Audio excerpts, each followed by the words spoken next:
নমস্কার, আমি সৌনভ মিত্র। আমি রামকৃষ্ণ মিশন বিদ্যা মন্দির বোস হাউস ক্যাম্পাসের একজন ছাত্র। আমি পাইথন ব্যাচের সাথে এনরোল। এই রামকৃষ্ণ মিশন বিদ্যা মন্দির বোস হাউস ক্যাম্পাসটি রিসরায় অবস্থিত এবং আমি পাইথন ব্যাচ আমাদের প্রায় 3 থেকে 4 মাস হলো চলছে।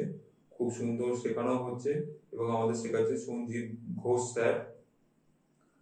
এবং পাইথন ব্যাচের আমরা যে জিনিসগুলো শিখতে পাচ্ছি তাদের মধ্যে অন্যতম হচ্ছে কোডিং, এবং কোডিং এর সাথে বিভিন্ন রকম যে আইটি সেক্টর বা অন্যান্য যে সেক্টর আছে তার সাথে যুক্ত বিভিন্ন প্রোগ্রাম, সেই প্রোগ্রাম আমরা শিখতে পাচ্ছি।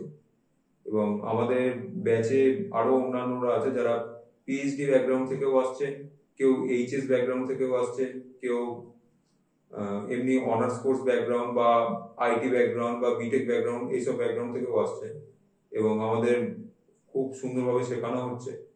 নমস্কার।